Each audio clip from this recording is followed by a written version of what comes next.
অনেকে বলছেন তোমরা তো আন্দোলন করলে বিচার কি দিতে পারলে? বিচার দেওয়ার দায়িত্ব কি আমাদের? শাসক দলকে পছন্দ নয় সেই জন্য আমরা বলছি যে না এই ছেলেটা ভালো নয়, ওই ছেলেটা ভালো নয়, এরা তাই থ্রেট কালচার নয়। এরকম একটা সিন্ডিকেট চলে।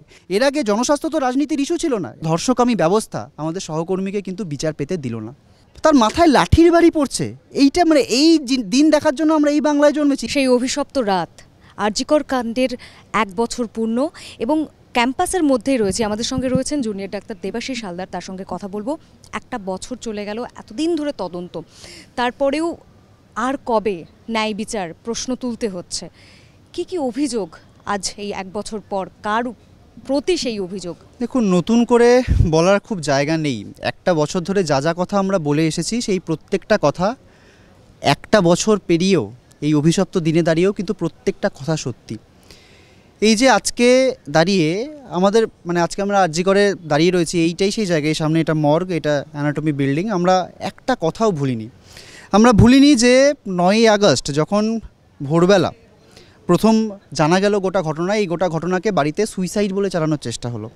আমরা দেখলাম এই যে এই পিজিবি বিল্ডিং, এইখান থেকে সামনে হচ্ছে সেমিনার রুম। সেই সেমিনার রুমে সকালবেলা থেকে শাসক দলের বিভিন্ন নেতা, এমএলএ, একদম অভয়ার মৃতদেহ পাশে পড়ে রয়েছে, তার পাশে কর্ডন করে তারা মিটিং করছে। সন্দীপ ঘোষ, অন্য কলেজের থ্রেড সিন্ডিকেটের মাথারা সবাই মিলে মিটিং করলো।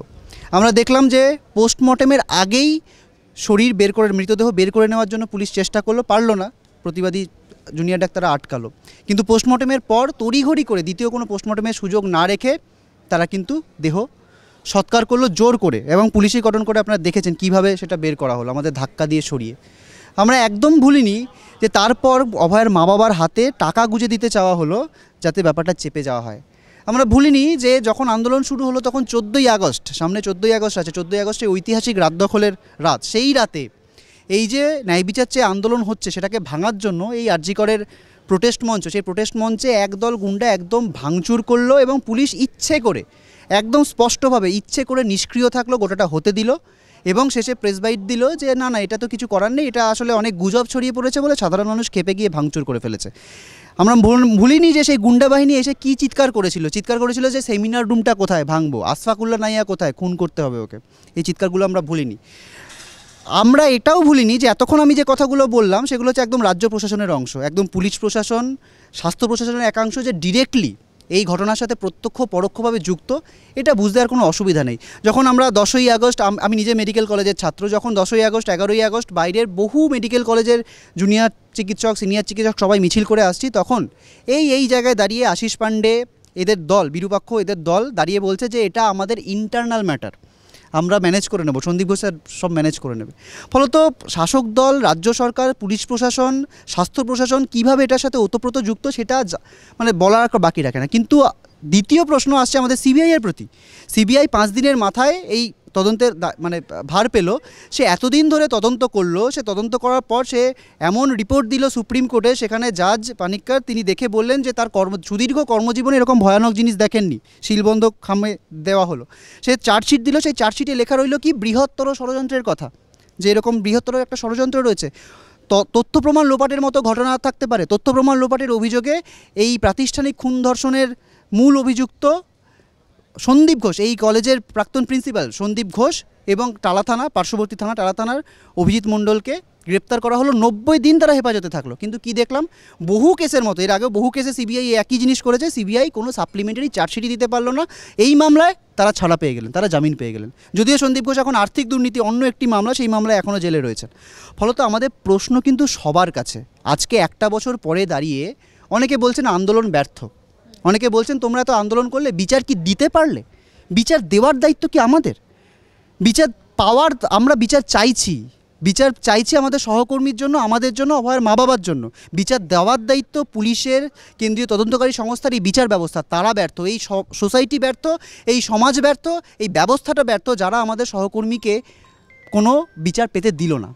ফলত আজকে যারা এই জায়গাটা বলার চেষ্টা করছেন যে তোমরা আন্দোলন করছো, তোমরা তো বিচার দিতে পারলে না, আমরা বলছি যে একটা মেয়ে ন্যায় বিচার একটা গণ আন্দোলন দেবে, একটা গণ আন্দোলন প্রতিবাদী সরকারের সামনে আসবে যে কেন এই অবিচারটা হলো। সেই অবিচারের পরেও এই ব্যবস্থা, এই বিচার ব্যবস্থা বলুন, এই পুলিশ বলুন, এই গোটা রাষ্ট্র ব্যবস্থা মিলে আজকে আমাদের সহকর্মীর বিচার কিন্তু পেতে দিল না। ফলত মূল অপ্রাপ্তির জায়গাটা কিন্তু সেই একই জায়গায় রয়ে গেছে। হ্যাঁ, এটা ঠিক যে আমরা অনেক কিছু, এই যে এত বড় আন্দোলন, এই আন্দোলনে অনেক পাওয়ার রয়েছে, কিন্তু সেই পাওয়ার হিসাব আজকে করার দিন নয়। হ্যাঁ, মানুষের সাহস বেড়েছে, হ্যাঁ, বহু এর আগে কোনো ধর্ষণের ঘটনা বা যৌন হেনস্থার ঘটনা যেগুলো হয়তো সামনেই আসতো না, এই আন্দোলনের পর প্রত্যেকটা ঘটনা সামনে এসেছে এবং একটা দুটো অবধি পুলিশ খুব তড়িঘড়ি কাজ করতে বাধ্য হয়েছে, যেহেতু সেই জায়গায় কোনো প্রভাবশালী যোগ নেই। কসবা ল কলেজের মতো ঘটনায় একদম আমরা যে কথা বলেছিলাম, আরজি করের মতো বুকে, যেটা কেন প্রাতিষ্ঠানিক হত্যা, প্রাতিষ্ঠানিক খুন ধর্ষণ, যে একদম এইরকম পরিবেশ সৃষ্টি করে রাখা হয়। কসবা ল কলেজের পর গোটা রাজ্যবাসীর কাছে স্পষ্ট হয়ে গেছে যে আমরা বানিয়ে বানিয়ে কথা বলছি না, কেবলমাত্র আমাদের শাসক দলকে পছন্দ নয় সেই জন্য আমরা বলছি যে না এই ছেলেটা ভালো নয়, ওই ছেলেটা ভালো নয়, এরা তাই থ্রেট কালচার নয়, এরকম একটা সিন্ডিকেট চলে। ফলত এই গোটাটা এক্সপোজড হয়েছে। স্বাস্থ্যক্ষেত্রে দুর্নীতি, সেটা এক্সপোজড হয়েছে। জনস্বাস্থ্যের যে বিষয়গুলো আমরা এনেছিলাম, পেশেন্ট রোগী পরিষেবার উন্নতির জন্য যে পয়েন্টগুলো এনেছিলাম, সেগুলো যে মূল রাজনীতির বিষয় হতে পারে, এগুলো রাজনৈতিক দলগুলোও এখন ইস্যু করছে। এর আগে জনস্বাস্থ্য তো রাজনীতির ইস্যু ছিল না, এখন যে এই যে স্বাস্থ্য দুর্নীতি, বেড বাড়ানো, এগুলো রাজনৈতিক দলগুলো ইস্যু করছে, এটা এই আন্দোলনের পাওয়া। কিন্তু সেই পাওয়ার হিসেব আজকে আমরা করতে আসিনি। আজকে 1 বছর পর আমাদের মূল ব্যথার জায়গা, যে মূল অপ্রাপ্তির জায়গাটা, সেটা কিন্তু আজকে রয়ে গেছে, যে এই ব্যবস্থা, এই ধর্ষকামী ব্যবস্থা আমাদের সহকর্মীকে কিন্তু বিচার পেতে দিল না।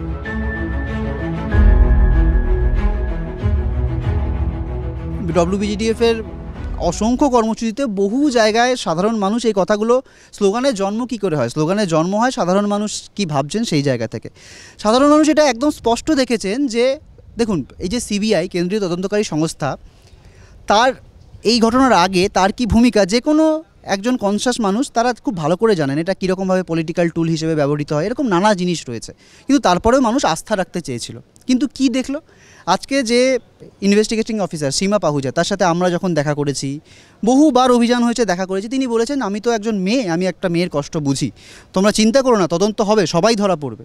আজকে দাঁড়িয়ে এতদিন পর আমি বলতে চাই যে কোন রাজনৈতিক, দেখুন সেটিং শব্দটা একটা নির্দিষ্ট টার্ম, এই টার্মটা আমি ব্যবহার করছি না, আমি ব্যবহার করছি যে কোন রাজনৈতিক বাধ্যবাধকতায় নাকি কোন ভোটের অঙ্কের খেলায় তাকে ম্যানেজড হতে হলো যে এতদিন পরেও, 1 বছর পরেও সেই বৃহত্তর ষড়যন্ত্রের তদন্ত সে শেষ করে উঠতে পারলো না। শেষ যদি করে উঠতে না পারে, তার মানে কি দাঁড়াচ্ছে, আরজি করের বুকে আজকেও সেই ষড়যন্ত্রকারীরা ঘুরে বেড়াচ্ছে।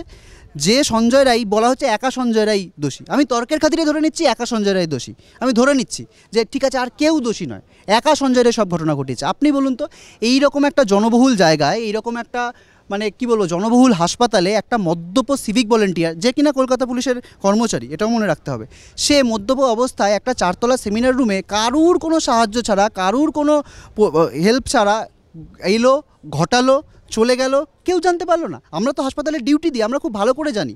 ফলত এই কথাগুলো বলে কোনো লাভ নেই যে বিচার হয়ে গেছে, সব কিছু হয়ে গেছে। ফলত সিবিআইয়ের ভূমিকা যে ম্যানেজড, সিবিআই যে আসলে, এটা শুধু আমরা বলছি না, অভয়ার মা বাবা বারবার বলেছেন এবং আমরাও একই কথা বলছি। গতকালই অভয়ার মা বাবা, গত পরশু কেন্দ্রীয় যে জায়গায়, সেই জায়গায় গিয়েছিলেন, কেন্দ্রীয় অফিসে গিয়েছিলেন, সেখান থেকেও সিবিআইয়ের একই কথা বলা হচ্ছে। এবং মানে এই কথাটা আজকে আমরা বলছি এরকম নয়, শুধু West Bengal junior doctors front কোনো একটা স্লোগান দিচ্ছে বা কথা বলছে এই জায়গা নয়, এটা কিন্তু বাংলার প্রত্যেকটা মানুষের কাছে হয় বিশ্বাস অথবা সন্দেহ, এই জায়গায় কিন্তু রয়েছে।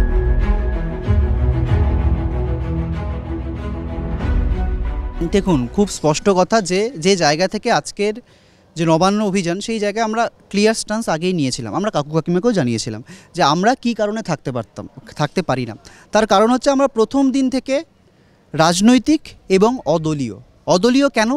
তার কারণ আমাদের মনে হয়েছে যে কোনো দল, সেটা বিজেপি হতে পারে, সেটা কংগ্রেস হতে পারে, সেটা সিপিএম হতে পারে, সেটা এসইউসি হতে পারে, সেটা মানে যে কোনো দল যদি ভুল করে, আজকে রাজ্যের শাসন ক্ষমতায় তৃণমূল রয়েছে, তার শাসন ক্ষমতায় আজকে এই ঘটনা ঘটেছে, সেই জন্য তার বিরুদ্ধে আমরা সোচ্চার হচ্ছি, তার প্রত্যেকটা জিনিসের বিরুদ্ধে আমরা কথা বলছি। কিন্তু এটা যাতে কেউ না মনে করেন যে অন্য কোনো দল চলে এলে বা অন্য কোনো দল ভুল করলে আমরা চুপ থাকবো, এই জায়গা থেকে আমরা এই অদলীয় যে স্টান্স, প্রথম দিন থেকে আমাদের সচেতন সিদ্ধান্ত, আজকেও তাই। ঠিক সেই জায়গা থেকে নবান্ন অভিযান আমরা বারবার বলেছিলাম, কাকু কাকিমাকেও বলেছিলাম যে যদি এটা এরকম হতো যে তারা কোনো প্রেস কনফারেন্স করছেন, তারপর সেটা বিরোধী দলনেতা হতে পারে বা অন্য দলের নেতা, তারা প্রেস কনফারেন্স করে বলেন আমরা যোগ দিচ্ছি, তাহলে ব্যাপারটা আমাদের পক্ষে কোনো অসুবিধা থাকতো না। কিন্তু এই ব্যাপারটা যেভাবে এসেছিল যে বিরোধী দলনেতা নিজে আগে ঘোষণা করছেন, তারপর তাকে মা বাবাকে পাশে বসিয়ে একটা প্রেস কনফারেন্স হচ্ছে, ফলত এটা স্পষ্টতে আপনি আজকের নবান্ন অভিযানে, হ্যাঁ ব্যক্তিগতভাবে সংগঠনগতভাবে আমরা এর থেকে দূরত্ব মেনটেন করেছি, কিন্তু আজকে যে জিনিসটা দেখলাম, এই জিনিসটা দুটো দিক। মানে এতদিন আমরা উন্নাও হাথরাসের কথা বলতাম উত্তরপ্রদেশে, যে যেখানে ধর্ষণ হচ্ছে, ধর্ষিতার মা বাবাকে এক প্রকার মানে মা বাবা পরিবার প্রায় নিঃশেষ করে দেওয়া হচ্ছে, আমরা সেই উদাহরণ দেখাতাম। আজকে তো সেই উদাহরণ ক্রিয়েট করলো পশ্চিমবঙ্গের পুলিশ, একজন মহিলা মুখ্যমন্ত্রী, মহিলা পুলিশ মন্ত্রী, তার পুলিশ একজন, মানে আমার বলার ভাষা নেই, যে একজন সবহারা মা সবহারা বাবা তাদের গায়ে লাঠি চালাচ্ছে, তার মাথায় লাঠি মেরে মাথা এরকম ফুলে যাচ্ছে, হেমাটোম। আমরা এইমাত্র মেডিকা হসপিটাল থেকে কাকু কাকিমার কাছ থেকে এলাম, তাদের মানে এখন অবজারভেশনে ভর্তি হয়েছেন কাকিমা, সিটি স্ক্যান করা হয়েছে, আপাতত স্থিতিশীল, কিন্তু তার মাথায় লাঠির বাড়ি পড়ছে। এইটা মানে এই দিন দেখার জন্য আমরা এই বাংলায় জন্মেছি, এই বাংলা প্রীতিলতার বাংলা, এই বাংলা নেতাজি সুভাষ রোকেয়ার বাংলা, এই বাংলা এত গণ আন্দোলনের বাংলা। এক মানে যিনি মাননীয় মুখ্যমন্ত্রী, তিনি বলেন যে তিনি আন্দোলন লগ্নে জন্ম, তিনি আন্দোলন করে মানে বড় হয়েছেন, উঠেছেন, তিনি এই আন্দোলনের প্রতি একজন সবহারা মা বাবার প্রতি এই অবিচার করতে পারেন? এই জায়গাটা থাকবে। ফলে তো পুলিশ একদমই মানে পুলিশের ভূমিকা পালন করছে না, এটা শাসক দলের উর্দি পরে একদম এই কাজ করছে। মানে আজকে শুধু বাবা মায়ের কাকু কাকিমার প্রতি আক্রমণ এটা নয়, গত 5-6 দিন ধরে প্রত্যেক দিন আমাদের জুনিয়র ডাক্তার, আমার নয়, আমাদের বাদে বহু জুনিয়র একদম এমবিবিএস পাস করেনি এরকম জুনিয়র ডাক্তারদের বাড়িতে 8টা-9টা করে এফআইআর পাঠানো হচ্ছে। এফআইআর করে হেয়ার স্ট্রিট থানা, বউবাজার থানার পুলিশ ডেকে পাঠাচ্ছে। কি বলা হচ্ছে যে তারা যখন অনশন হচ্ছিল 1 বছর আগে, সেই সময় নাকি পুলিশকে জীবনহানিকর আঘাত করা হয়েছে, মহিলা পুলিশের শ্লীলতাহানি, এরকম জামিন অযোগ্য ধারায় তাদের ডেকে পাঠানো হচ্ছে। ফলত এই যে 8-9 তারিখের সমস্ত প্রোগ্রাম, শুধু আমাদের গতকালের রাত দখল বা গতকালের মশাল মিছিল বা আজকের কালীঘাট চলো বা আজকের নবান্ন অভিযান, প্রত্যেকটাকেই তারা আটকাতে চাইছে। কিন্তু একটা কথা আবার আমি বলবো, যে কাকু কাকিমা যে আজকে মার খেতে হলো, এই কথাটা আমি বুক ঠুকে বলতে পারি। এখানে যে বিরোধী দলনেতা তারা বলেছিলেন যে তিনি সমস্ত আয়োজন করবেন, তার কাছ থেকে একটুকু দায়িত্ববোধ থাকবে। কোথায়? তার গায়ে তো কোনো আঘাত লাগলো না। আজকে আমরা দায়িত্ব নিয়ে বলতে পারি যে ওয়েস্ট বেঙ্গল জুনিয়র ডক্টরস ফ্রন্টের কোনো কর্মসূচিতে আমরা যেভাবে, কাকু কাকিমা বহুবার এসেছেন, গতকাল রাতেও এসেছেন, কোনো প্রোগ্রামে আমরা যেভাবে তাকে গার্ড করে রাখি, পুলিশের যদি একটা আঁচড় কাকু কাকিমার গায়ে পড়তে হতো, আগে আমাদের মাথা ফাটতো, আগে আমাদের বুকের ওপর দিয়ে যেতে হতো। এইটুকু আমরা হলফ করে বলতে পারি। সেই জায়গায় কোথায় তিনি তো দেখলাম যে সিআইএসএফ কমান্ডো নিজের নিরাপত্তা রক্ষী নিয়ে বেরিয়েছে, তার গায়ে তো আঘাত লাগলো না, কেন কাকিমার মাথায় আজকে আঘাতটা পেতে হলো? এইটা অত্যন্ত যন্ত্রণার। এই দায় কিন্তু তাকেও নিতে হবে।